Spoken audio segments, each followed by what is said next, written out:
Good evening. आरंभ करिए +2 द्वितीय वर्षर राजनीति विज्ञान। आज आम एक दीर्घ उत्तरमूलक प्रश्न डिस्कसन करिबा। प्रश्न रही भारत में गणतांत्रिक प्रक्रिया प्रति थिबा आह्वान गुड़िक आलोचना कर। उत्तर लिखा आरंभ करिबा। भारत होउची विश्वर सर्वबृहत गणतांत्रिक राष्ट्र। यार गणतांत्रिक प्रक्रिया क्रमशः अधिकरु अधिक परिपुष्ट और रुधिमंत होइछि। एसबु सत्वे देशर गणतांत्रिक प्रक्रिया प्रति केतेक आह्वान रहिछि। से आह्वान गुड़िक है देख कौन कौन आह्वान रहिछि। असमता और लिंगगत असमता। द्वितीय रही निरक्षरता। तृतीय रही आंचलिकतावाद एवं चतुर्थ रही नक्सलवादी समस्या। ये चारोटी आह्वान जो रही ए विषय वर्तमान डिस्कसन करिबा। प्रथमे देखिबा असमता। भारतीय सांविधानिक तथा गणतांत्रिक प्रक्रिया रे समता बा समानता को प्राधान्य दिया जाइछि। संविधानर मुखबंध मौलिक अधिकार और राष्ट्र निर्देशक नीति गुड़िकरी समानता को स्वीकार करा जाइछि। एहा सत्वे वास्तव रूपायन और स्थिति रे असमता सर्वदा देखा दिए, जहाँ गणतांत्रिक प्रक्रिया को प्रतिहत करे। तो पिला माने एठी कोन कहा जाउछि ना भारतीय सांविधानिक तथा गणतांत्रिक प्रक्रिया रे समानता को प्राधान्य दिया जाइछि एवं संविधानर मुखबंध मौलिक अधिकार राष्ट्र निर्देशक नीति ए समस्त रे समानता को से स्वीकार करा जाइछि। ए सबु हेला सत्वे मध्य वास्तव रे जदि देखिबा तो सबु बड़े असमानता देखिबा को मिली थाए। आ ए असमानता बा असमता कौन करिथाए गणतांत्रिक प्रक्रिया प्रति बाधा प्राप्त सृष्टि करे बा प्रतिहत करे।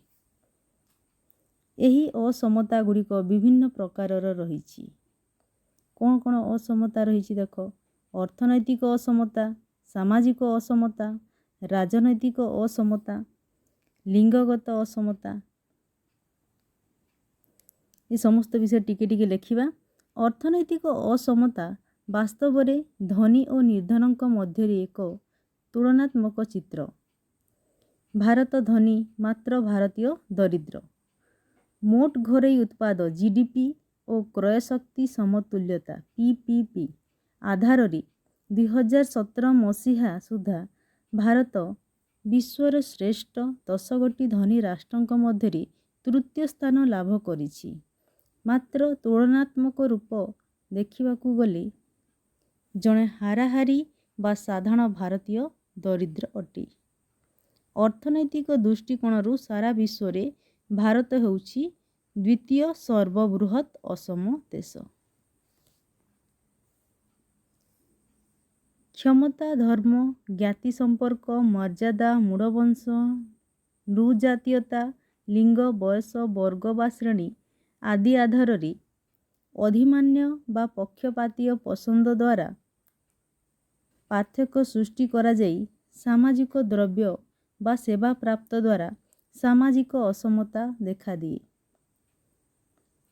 राजनैतिक देख राजनैतिक संबड़ आवंटन रे ढांचागत पार्थक्य होउछि राजनैतिक असमता।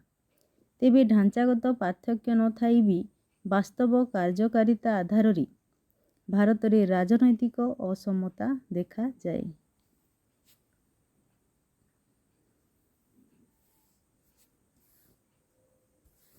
अर्थनैतिक, सामाजिक, राजनैतिक क्षेत्र रे विशेष करी शिक्षा, स्वास्थ्य, नियुक्ति, आर्थिक स्थिति, पदमर्यादा आदि रे पुरुष और नारी मानक मध्य थिबा पार्थक्य को लिंगगत असमता कहा जाए। 2011 जनगणना अनुसार भारत रे पुरुष साक्षरंक संख्या 82.14% ହୋଇଥିଲା ବେଳେ ନାରୀ ସାକ୍ଷରଙ୍କ ସଂଖ୍ୟା ହେଉଛି 65.46%।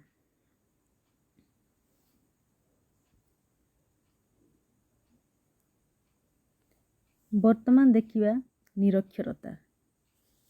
2 ନମ୍ବର ପଏଣ୍ଟ ହେଉଛି ଆମର ନିରକ୍ଷରତା। ବ୍ରିଟିଶ ଶାସନର ପରିସମାପ୍ତି ଠାରୁ 2011 ମସିହା ପର୍ଯ୍ୟନ୍ତ ଭାରତର ସାକ୍ଷରତା ହାର 12%ରୁ 74%କୁ ବୃଦ୍ଧି ପାଇଛି। ମାତ୍ର ଦୁଃଖର ବିଷୟ ଏହି ଯେ ବିଶ୍ୱର ସର୍ବାଧିକ ନିରକ୍ଷର ସାବାଳକ ଥିବା ଦେଶ ହେଉଛି ଭାରତ। ମହିଳା ସାକ୍ଷରତା କ୍ଷେତ୍ରରେ ବିଶ୍ୱର 135ଟି ଦେଶ ମଧ୍ୟରେ ଭାରତର ସ୍ଥାନ ହେଉଛି 123। ପିଲାମାନେ ଏଠି ଅନେକ ସାରା ସର୍ଟ କ୍ୱେଶ୍ଚନ୍ ମଧ୍ୟ ଏ ଭିତରୁ ପଢ଼ିପାରିବ, ତ ତୁମେମାନେ ଟିକେ ଧ୍ୟାନର ସହିତ ପଢ଼ିବ।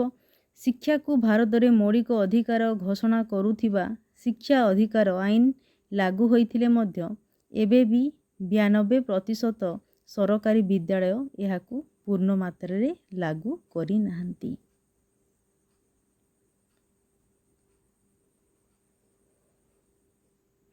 ବ୍ରିଟିଶ ଶାସନର ସମାପ୍ତି ପରଠାରୁ 2011 ମସିହା ପର୍ଯ୍ୟନ୍ତ ଆମର ଭାରତରେ ସାକ୍ଷରତା ହାର ବୃଦ୍ଧି ପାଇଛି 12%ରୁ 74%କୁ। ମାତ୍ର ଦୁଃଖର ବିଷୟ କ'ଣ ରହିଛି ନା ବିଶ୍ୱର ସର୍ବାଧିକ ନିରକ୍ଷର ସାବାଳକ ଥିବା ଦେଶ ହେଉଛି ଆମର ଭାରତ। ଆଉ ମହିଳା ସାକ୍ଷରତା କ୍ଷେତ୍ରରେ ବିଶ୍ୱର 135ଟି ଦେଶ ମଧ୍ୟରେ ଭାରତର ସ୍ଥାନ ହେଉଛି 123।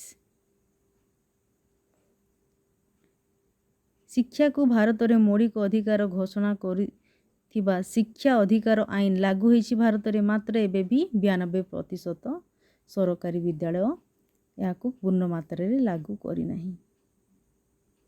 ସର୍ବଭାରତୀୟ ଅଭିଯାନ, ଅଣଆନୁଷ୍ଠାନିକ ଶିକ୍ଷା କାର୍ଯ୍ୟକ୍ରମ, ଅଙ୍ଗନବାଡ଼ି, ପୌଢ଼ ଶିକ୍ଷା, ସ୍ୱତନ୍ତ୍ର ନାରୀ ଶିକ୍ଷା କାର୍ଯ୍ୟକ୍ରମ, ମଧ୍ୟାହ୍ନ ଭୋଜନ କାର୍ଯ୍ୟକ୍ରମ ଆଦି ମାଧ୍ୟମରେ ନିରକ୍ଷରତା ଦୂର ନିମନ୍ତେ ଉଦ୍ୟମ ଜାରି ରହିଛି। ବର୍ତ୍ତମାନ ଦେଖିବା 3 ନମ୍ବର ପଏଣ୍ଟ ଆଞ୍ଚଳିକତାବାଦ।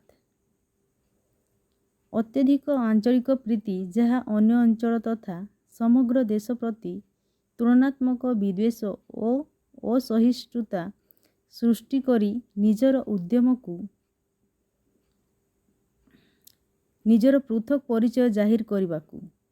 ଅତ୍ୟଧିକ ଆଞ୍ଚଳିକ ପ୍ରୀତି ଯାହା ଅନ୍ୟ ଅଞ୍ଚଳ ତଥା ସମଗ୍ର ଦେଶ ପ୍ରତି ତୁଳନାତ୍ମକ ବିଦ୍ୱେଷ ଓ ଅସହିଷ୍ଣୁତା ସୃଷ୍ଟି କରି ନିଜର ପୃଥକ ପରିଚୟ ଜାହିର କରିବାକୁ ଅଥବା ଦେଶରୁ ସମ୍ପୂର୍ଣ୍ଣ ଅଲଗା ହେବା ଉଦ୍ୟମକୁ ଆଞ୍ଚଳିକତାବାଦ କୁହାଯାଏ। ଆଉ ଏହି ଆଞ୍ଚଳିକତାବାଦ ହେଉଛି ଏକ ଉଗ୍ର ଓ ନକାରାତ୍ମକ ଚେତନା। ଆଞ୍ଚଳିକତାବାଦର ବିଲୋପ ପାଇଁ କେତେକ ସମ୍ଭାବ୍ୟ ପ୍ରତିକାର ବ୍ୟବସ୍ଥା ମଧ୍ୟ ରହିଛି। ଅର୍ଥନୈତିକ ପ୍ରଗତି ଓ ଆଞ୍ଚଳିକ ବୈଷମ୍ୟ ଦୂର ପାଇଁ ଉଦ୍ୟମ, ତୁଷ୍ଟିଗଣ ରାଜନୀତିର ବିଲୋପ, ଶିକ୍ଷା ଓ ସଚେତନତାର ବ୍ୟାପକ ପ୍ରସାର, ଆଞ୍ଚଳିକ ଅସୁବିଧା ଓ ଦାବି ପ୍ରତି ସମ୍ବେଦନଶୀଳ ଓ ସମୟବଦ୍ଧ ଦୃଷ୍ଟି, ଗଣମାଧ୍ୟମର ସହଯୋଗୀ ଆଭିମୁଖ୍ୟ ଇତ୍ୟାଦି ଏସବୁ ପ୍ରତି ଧ୍ୟାନ ଦେଲେ ଆଞ୍ଚଳିକତାବାଦ ଦୂର ହୋଇପାରିବ। ଲୋକଙ୍କ ମଧ୍ୟରେ ଜାତୀୟତା ସୃଷ୍ଟି ହୋଇପାରିବ। ବର୍ତ୍ତମାନ ଦେଖିବା 4 ନମ୍ବର ପଏଣ୍ଟ ନକ୍ସଲବାଦୀ ସମସ୍ୟା। ନକ୍ସଲବାଦ ହେଉଛି ଏକ ଉଗ୍ର ଓ ହିଂସାତ୍ମକ ଗଣ ଆନ୍ଦୋଳନ ଯାହା ସକଳ ପ୍ରକାର ଅନ୍ୟାୟ ଓ ଅତ୍ୟାଚାର ବିରୁଦ୍ଧରେ ସଂଗ୍ରାମ ନିମନ୍ତେ ଅଭିପ୍ରେତ। ନକ୍ସଲବାଦ ଏକ ରାଜନୈତିକ ଆଦର୍ଶ ଯାହାର ଅନୁସରଣକାରୀଙ୍କୁ ନକ୍ସଲବାଦୀ କୁହାଯାଏ। ଏହା ମୂଳତଃ ଏକ କୃଷକ ଆନ୍ଦୋଳନ। ପିଲାମାନେ ଏଟା ମନେ ରଖିବ। ଉତ୍ତର ପଶ୍ଚିମ ବଙ୍ଗସ୍ଥ ଦାର୍ଜିଲିଂ ଜିଲ୍ଲାର ନକ୍ସଲବାରୀ ବ୍ଲକରୁ 1967 ମସିହାରେ ଆରମ୍ଭ ହୋଇଥିବା ଏହି କୃଷକ ଆନ୍ଦୋଳନ ସ୍ଥାନର ନାମ ଅନୁସାରେ ନକ୍ସଲବାଦ ନାମରେ ପରିଚିତ। ଏଇଟା ମଧ୍ୟ ମନେ ରଖିବ।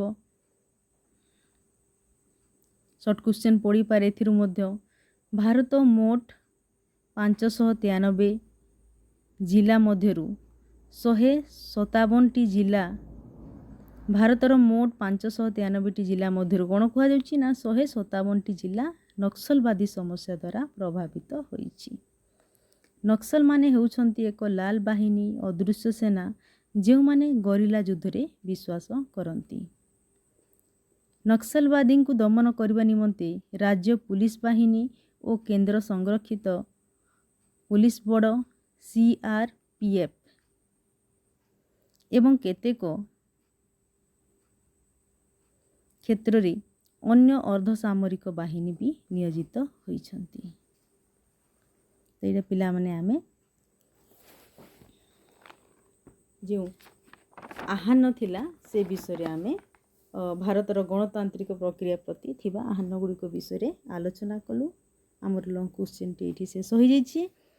ଆହୁରି ଅନେକ ସାରା ଲଙ୍ଗ୍ କ୍ୱେଶ୍ଚିନ୍ ରହିଛି ଯାହାକୁ ଆମେ ଖୁବ୍ ଶୀଘ୍ର ଡିସ୍କସନ୍ କରିବା।